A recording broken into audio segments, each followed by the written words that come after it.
నమస్తే అందరికీ.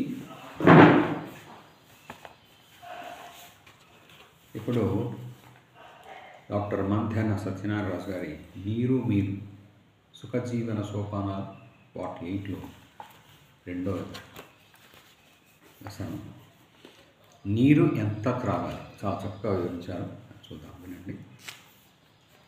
ప్రతిరోజు మనిషి ఎంత నీరు త్రాగాలన్నది సరిగా తెలియని విషయం అయ్యింది. డౌట్స్ ఇంకా 5, 4, 3, 2 అట్లా అనుకుంటుంటాం కదా. ఒకరు 8 గ్లాసులు త్రాగితే సరిపోతుందంటే కొందరు 3 లీటర్లు త్రాగాలంటారు. డాక్టర్లు రోజు ఎంత ఖర్చు అయితే అంత నీటిని మనం తిరిగి త్రాగితే సరిపోతుంది అంటారు. న్యూస్ పేపర్స్లో వీక్లీస్లో ఇంకొక కొలత చెబుతారు. సత్యనారాయణ రాజు గారు చెప్పేది మరోలా ఉంది. అది చూద్దాం. ఇందరు చెప్పే దాంట్లో ఏది వాస్తవమో ఏది కాదో తెలియక ఏమి చేయాలో తోచక అయోమయంలో పడుతున్నారు ప్రజలు. ఇంత చిన్న విషయంలో ఎందుకింత తికమకలు వస్తున్నాయంటే మనిషిగా జన్మ ఎత్తినందుకే అని అనిపిస్తున్నది. ఇలాంటి చిన్న చిన్న సంశయాల నుండి మనం బయటపడే ఆలోచన ఇప్పుడు చేద్దాం. మన శరీరంలో రోజు మలం, మూత్రం, చెమట, శ్వాసలు, జీర్ణక్రియ మొదలగు వాటి అవసరాలను తీర్చడానికి ఖర్చు అయ్యే నీరు సుమారు 2.5 లీటర్లు ఉంటుంది. 2 లీటర్ల 500 మిల్లీలీటర్లు అంటే 2.5 లీటర్స్. ఇది అందరిలోనూ ప్రతిరోజు ఖర్చు అయ్యే నీరు. శరీర శాస్త్రాన్ని పూర్తిగా తెలుసుకున్న అనుభవజ్ఞులైన వైద్యులు ఈ నీటి విషయంలో చెప్పేది ఏమిటంటే ఈ 2.5 లీటర్లను తిరిగి రోజు మొత్తంలో మనం అందిస్తే సరిపోతుందని. అలా ఖర్చు అయిన నీటిని మనం అందిస్తూ ఉంటే ఎప్పుడూ మనలో ఉండే 68% నీరు తగ్గకుండా ఉంటుంది. కాబట్టి ఆరోగ్యం బాగుంటుంది అంటారు. 68% అంటే ఆరోగ్యం బాగున్నట్టు. మానవుడు ప్రకృతిలో తన కొరకు తయారైన ఆహారాన్ని యథావిధిగా పాడు చేయకుండా తింటే ఆహారంలో తక్కువ వ్యర్థ పదార్థాలు ఉండడం చేత ఆ తక్కువ చెడు ఈ 2.5 లీటర్లు బయటికి పోయే దాంట్లోనే పూర్తిగా పోతుంది. అనుకున్న ఆరోగ్యం అప్పుడు వస్తుంది. పచ్చి ఆహారాన్ని పూర్తిగా తిన్నప్పుడు మనం 2.5 లీటర్ల నీటినే రోజు త్రాగితే అప్పుడు ఏ నష్టం లేకుండా శరీరం ఏ వాసనలు రాకుండా స్వచ్ఛంగా ఉంటుంది.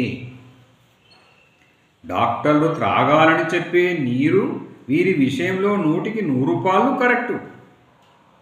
అలాంటి పచ్చి ఆహారాన్ని ఆది మానవుడు తిన్నాడు కానీ ఈనాటి మానవుడు ఆ అమృతాహారాన్ని వండి వార్చి వేయించి అందులో నాలుకకు సరిపడగా ఉప్పు, నూనె, నెయ్యి, పంచదార, మసాలాలను కలుపుకుంటూ ప్రతిరోజు ప్రతి పూట ప్రతి పదార్థాన్ని పాడు చేసి తింటున్నాడు.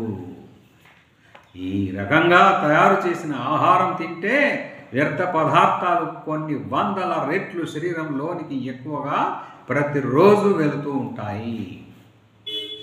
ఈ దోషాలన్నీ మనం త్రాగే 2.5 లీటర్ల నీటిలో 50% వస్తే 50% శరీరంలో ఉండిపోతాయి. ఈ దోషాలన్నీ కడిగేది నీటిలోనే. ఆ నీరు సరిపడా లేకపోతే లోపలే ఎండిపోతాయి, నిలువ ఉంటాయి. మీరు అనుకున్నట్లు 2.5 లీటర్లు నీటికి శరీర అవసరాలు తీరి లోపల చెడంతా పూర్తిగా బయటకు పోతూ ఉంటే మీ నోరు, లాలాజలం, మూత్రం, చెమట ఎక్కువ వాసనలు రాకుండా ఉండాలి. శరీరంలో వ్యర్థ పదార్థాలు మిగిలినప్పుడు మనం వాసనల ద్వారా వాటిని అంచనా వేయవచ్చు తప్ప వేరే రక్త పరీక్షల్లో కానీ స్కానింగ్లలో కానీ తెలియదు. ఈ వాసనలు బట్టే నీరు మనలో తక్కువైనదా సరిపోతున్నదా అన్నది తేలిపోతుంది. అందరికీ ఈ వాసనలు మస్తుగా వస్తున్నాయి అంటే మనం త్రాగే నీరు చాలడం లేదని అర్థం. 2.5 లీటర్లు అంతకంటే తక్కువ నీరు శరీరానికి చాలడం లేదని అర్థమైందనుకుంటాను. నీరు తక్కువ త్రాగితే లాభం ఏమీ లేదు కాబట్టి శరీరానికి ఉన్న బంగారు భవిష్యత్తును అలా తక్కువ నీరు త్రాగి పాడు చేసుకోకండి. మనలో ఉన్న 68% నీటిలో ఖర్చు అయ్యే 2.5 లీటర్ల నీటిని తిరిగి పోయడమే మన బాధ్యత కాదు.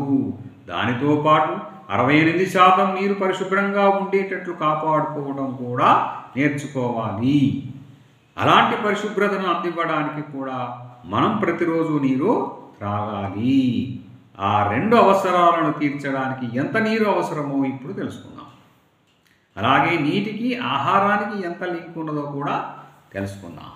ఓకే, మన శరీరానికి అన్నింటికంటే అతి ముఖ్యమైనది గాలి, తర్వాత అతి ముఖ్యమైనది నీరు, తర్వాత అతి ముఖ్యమైనది ఆహారము.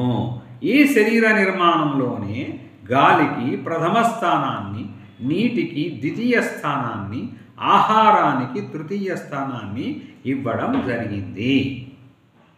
మనం కూడా ఈ రహస్యాన్ని గుర్తించి ప్రతిరోజు అలాగే ప్రవర్తించాలి. ప్రథమ స్థానంలోనే గాలిని గుర్తించి ఆ విధంగా అందుకోగలుగుతున్నాము. మన శరీరంలో 3 వంతులు నీరు, 1 వంతు పదార్థం ఉన్నది. అంటే మనం రోజు మొత్తంలో నీటికి 3 వంతుల ప్రాముఖ్యముని ఇచ్చి ఆహారములకు 1 వంతు మాత్రమే ఇవ్వాలని శరీర ధర్మం ఇక్కడ చెబుతున్నది. ఇది ఆరోగ్య ధర్మం. నీరు, ఆహారం విషయంలో మనం ఎలా ప్రవర్తిస్తున్నామో ఆలోచిద్దాము. నీరు పదార్థము మన శరీరంలో 68:32 నిష్పత్తిలో ఉన్నాయి. 70 కేజీలు బరువు ఉన్న వ్యక్తిలో 43 లీటర్ల నీటి పరిమాణం మొత్తంగా ఉంటుంది. మిగతా 27 కేజీల బరువులో ఆహారం ద్వారా తయారైన పదార్థం ఉంటుంది. కండరాలు, నరాలు, ఎముకలు, కణాలు మొదలగునవి ప్రతిరోజు మనం నిద్ర లేచిన దగ్గర నుండి పడుకోబోయే వరకు నీటిని గురించి ఎక్కువ ఆలోచిస్తున్నామా? తిండి గురించి ఎక్కువ ఆలోచిస్తున్నామా? నీరు ఎక్కువ మోతాదులో లోపలికి వెళ్తున్నదా? ఆహారం ఎక్కువ మోతాదులో వెళ్తున్నదా? ఎన్నిసార్లు నీళ్లు తాగుతున్నారు? ఎన్నిసార్లు తింటున్నారు? ఎన్ని నీళ్లు త్రాగుతున్నారు? ఎంత తింటున్నారు? ఆలోచించండి. మీరు ఇప్పటి వరకు దేనికి ఎంత ప్రాముఖ్యతనిచ్చారో, పై విషయాల్లో ఎలా ప్రవర్తించారో వెనక్కి వెళ్ళి ఒకసారి ఆలోచించుకోండి. శరీర అవసరాలను ఎలా తారుమారు చేశామో మరొక్క మారు గుర్తు చేసుకోండి. శరీరంలో ద్వితీయ స్థానం ఆక్రమించుకున్న నీటిని తీసుకొని వెళ్ళి తృతీయ స్థానానికి ట్రాన్స్ఫర్ చేసి, తృతీయ స్థానం ఉన్న ఆహారాన్ని తీసుకువచ్చి ద్వితీయ స్థానానికి ట్రాన్స్ఫర్ చేశారు. మన ఇష్టం వచ్చినట్లు ఇలా మార్పులు చేర్పులు చేసుకోవడానికి శరీరం ఏమన్నా మనం తయారు చేసుకుంటే తయారైన వస్తువా? తయారైన వస్తువా? దీనికి అధిపతి మనమా? కాదు. కానప్పుడు శరీర గుణాలను మార్చే అర్హత మనకెక్కడిది? ఆలోచించండి. అలాంటి మార్పులు చేర్పులు చేశాం కాబట్టే మనకు సహకరించి మనల్ని క్షేమంగా గమ్యం చేర్చడానికి వచ్చిన ఈ శరీరం అనే వాహనం ఇచ్చిన అసలు పనిని చేయలేకపోతున్నది. ఈ శరీరంతో మనం సుఖముగా ప్రయాణం చేయాలంటే నీటికి ద్వితీయ స్థానాన్ని, ఆహారానికి తృతీయ స్థానాన్ని తిరిగి కలిగించి జీవించడం నేర్చుకోవాలి. ఈ విషయంలో అజ్ఞానం ఇక పనికి రాదు. 3 వంతులు నీరు, 1 వంతు ఆహారం ఉన్న శరీరాన్ని ప్రతిరోజు ఆరోగ్యవంతంగా ఉంచుకోవాలంటే మనం రోజు ఎంత నీరు త్రాగి, ఎంత ఆహారం తింటే పై నిష్పత్తికి సరిపోతుందో దానిని తెలుసుకొని ఆచరిద్దాము. 3:1 ఆహారం కంటే నీరు 3 రెట్లు ఎక్కువగా ఉండాలని ఇక్కడ తెలుస్తున్నది. మనం తినే ఆహారానికి 3 రెట్లు ఎక్కువగా నీరు త్రాగితే సరిపోతుంది. ఎంత తేలిగ్గా విషయం తేలిపోయిందో చూసారా? The greatest truths are the simplest అన్నది ఇక్కడ సత్యం.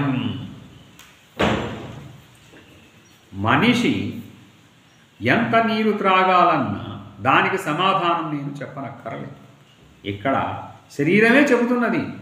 అందరి శరీరాలు చెప్పే పరమరహస్యం అదే మన శరీరాన్ని, ప్రకృతిని ప్రతిరోజు ఎంత కొంత పరిశీలిస్తే ప్రతి ఒక్కరూ తన ఆరోగ్య రహస్యాలు తనే స్వయంగా తెలుసుకోవచ్చు. 1 వంతు ఆహారానికి 3 వంతులు నీరు అనేది ప్రకృతి ధర్మం. అదే శరీర ధర్మం కూడా. 1 వంతు ఆహారము, 3 వంతులు నీరు అంటే ఎన్ని కేజీల ఆహారము, ఎన్ని లీటర్ల నీళ్లు అవసరమవుతాయి? నీరు, ఆహారం మనకు ప్రతిరోజు అవసరమయ్యేది మన పనిని బట్టి. ఎక్కువ పని చేసుకునేవారు ఎక్కువ తింటారు, తక్కువ పని చేసుకునేవారు తక్కువ తింటారు. ఇక్కడ నీటిని బట్టి తిండిని బట్టి నిర్ణయించాలా, లేదా తిండిని బట్టి నీటిని నిర్ణయించాలా? మనకందరికీ తినడం అంటే ఎక్కువ ఇష్టం కాబట్టి ముందు తిండిని నిర్ణయించి తర్వాత నీటిని దానికి 3 రెట్లు నిర్ణయిద్దాం. మనిషికి తినే తిండి పరిమాణంలో మార్పు ఉంటుంది. ఎవరు ఎంత తింటే దానికి 3 రెట్లు నీళ్లు అన్నది సమాధానం.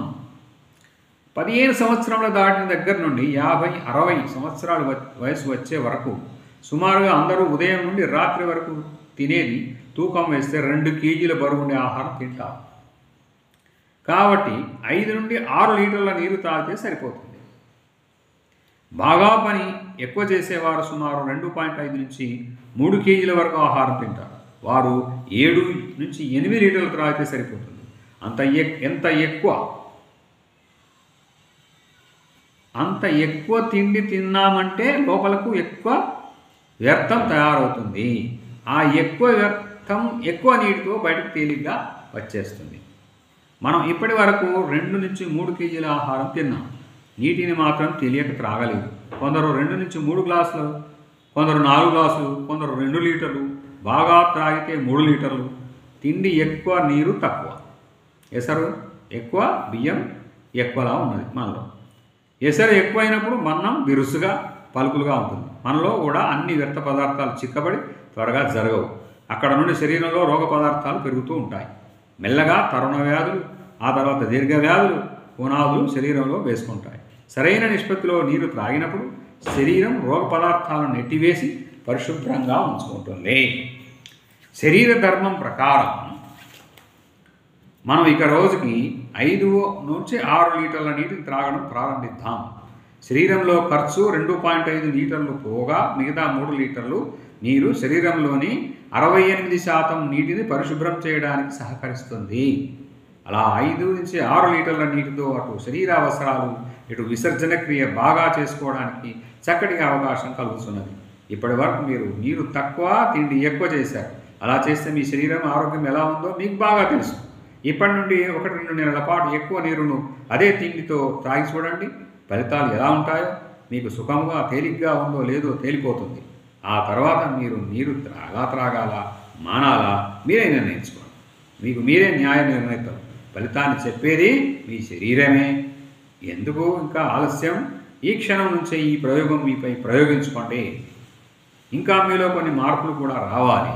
అవి ఏమంటే, టిఫిన్ తిందురుగానే రండి అనే ముందు నీరు త్రాగితేనే రండి అని అడగండి. అవేంటంటే, టిఫిన్ తిందురుగాని రండి అనే ముందు మీరు నీరు త్రాగితేనే రండి అని అడగండి. ఇంకా కొంచెం తినండి అని ఎక్కువ పెట్టే కంటే ఇంకా కొంచెం నీళ్లు త్రాగండి అని బ్రతిమాలడంలో బాగుపడతారండి. ఇంటికి వచ్చిన చుట్టానికి కాఫీ టీలు ఇచ్చి కాలుష్యాన్ని పెంచే కంటే పెద్ద లోటాతో నీరిచ్చి 5-6 లీటర్ల ప్రయోజనాన్ని వారికి పంచండి. చేస్తారు కదా, అవుతారు కదా, ఆరోగ్యంగా ఉండండి. సర్వే జనా సుఖినో భవంతు. Thank you.